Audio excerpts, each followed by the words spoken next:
Water is essential for all human beings, plants and animals, and it is fit for drinking.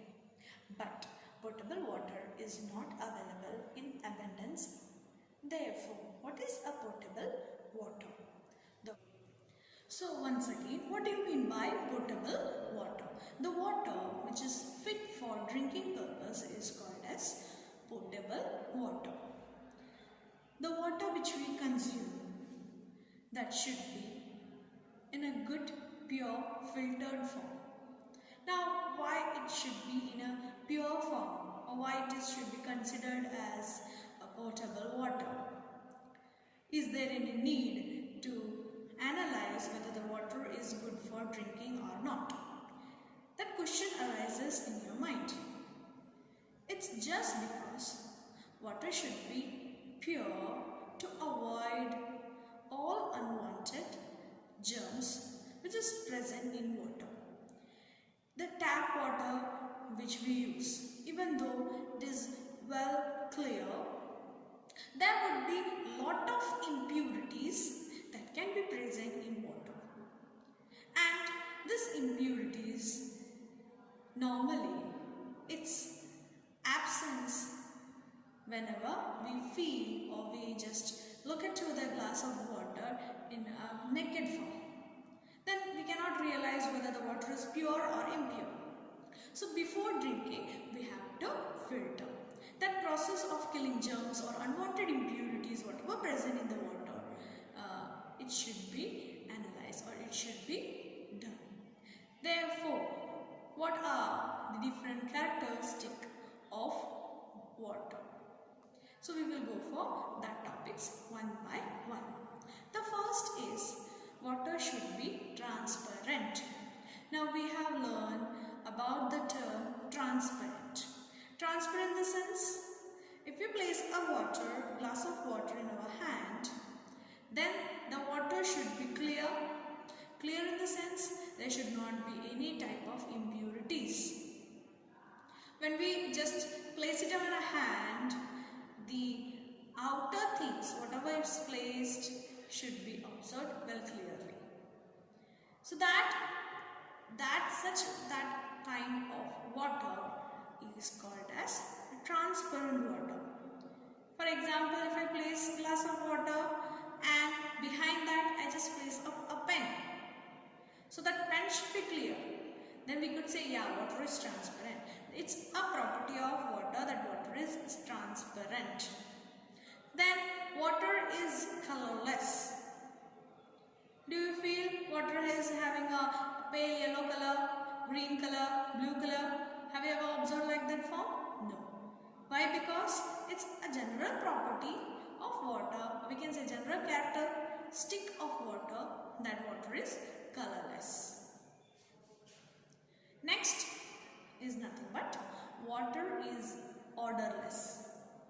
Odorless in the sense, when you smell it over, do you feel any different types of fragrance in water? No. Therefore, water is categorized or water is tagged that water is odorless. Next is water should be pure. The harmful microorganisms or germs should not be present in water. Why?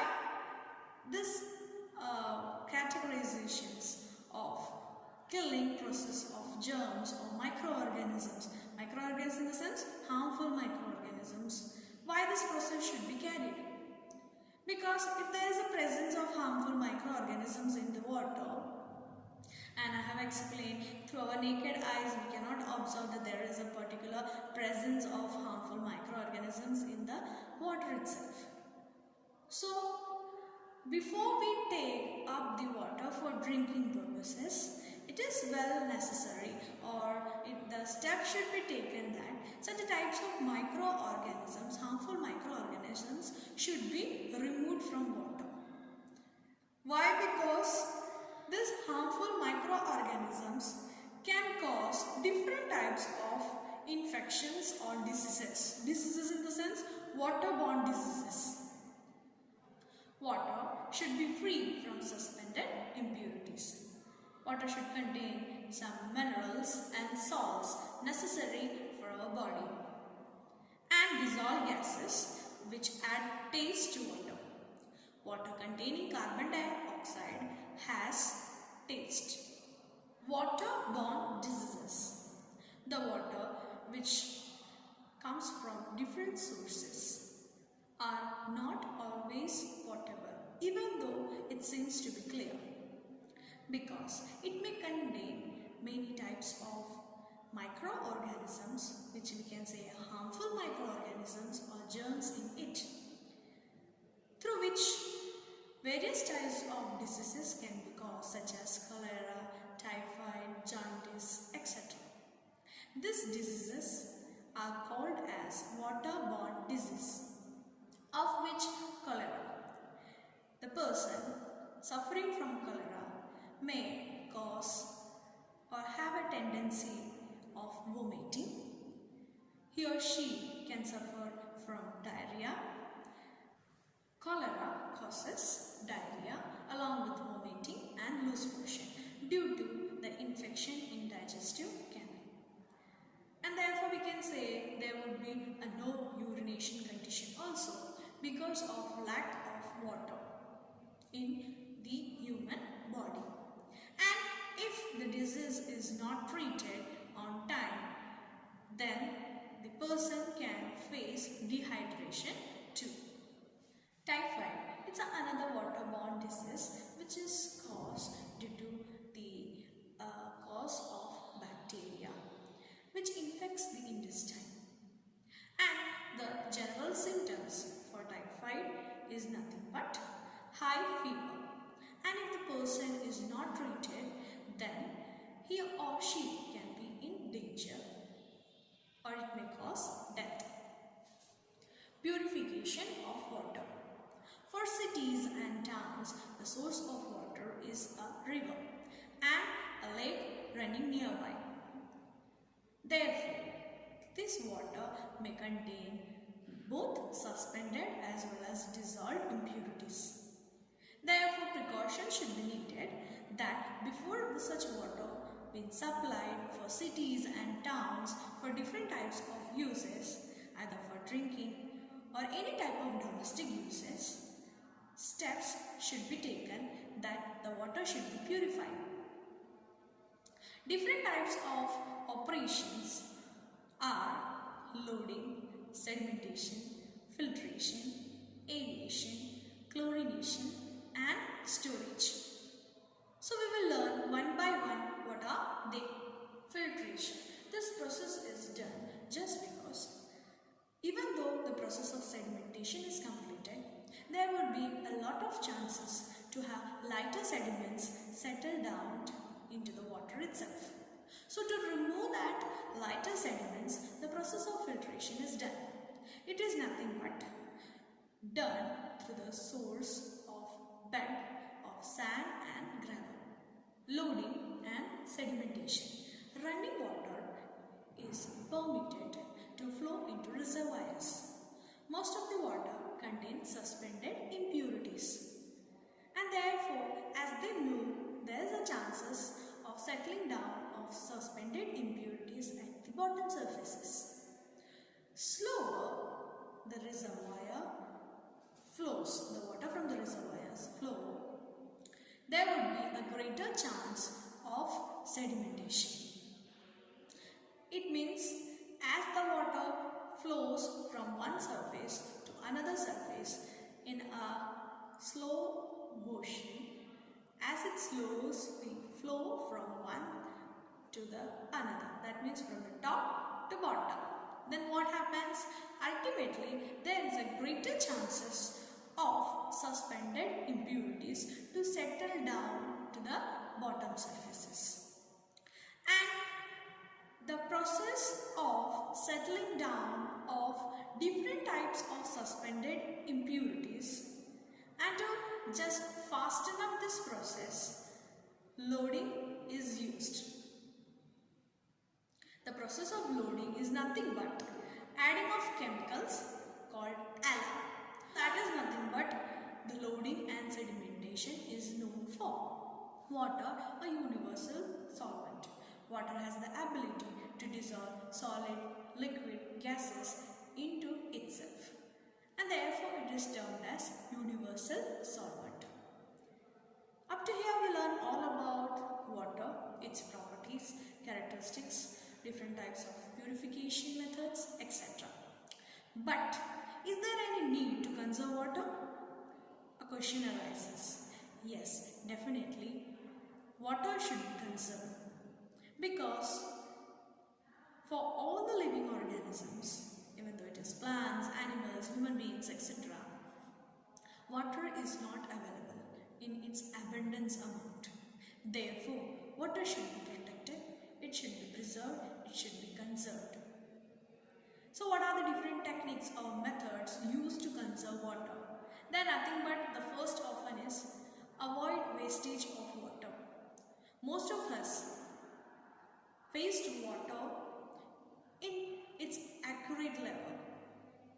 Even though we wash the car, utensils, clothes, etc., which have been done in our domestic purposes, even though a considerable amount of water is needed, but oftentimes we take multiple liters of water to do or to carry out the same activity.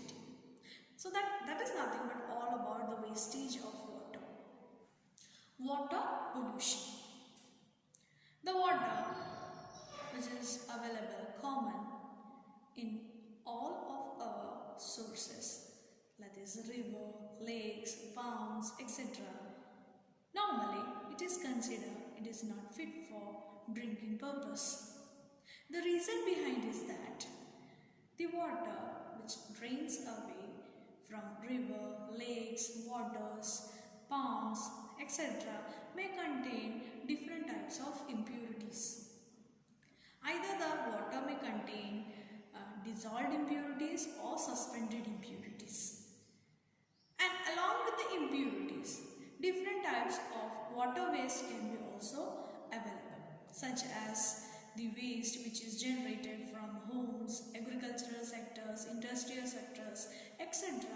are nothing but termed as water waste. And therefore, these substances that pollute the water is called water pollutants.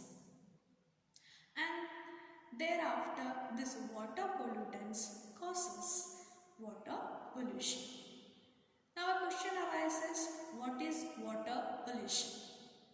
It's nothing but undesirable changes in its properties of water that makes unfit for human consumption is called water pollution. Now, what are the causes of water pollution? We will go through that topic. Causes of water pollution. First, domestic waste. Water discharged from homes contain dirt, excreta of toilets, water used for washing clothes, utensils, even the food and vegetable waste. It is called sewage.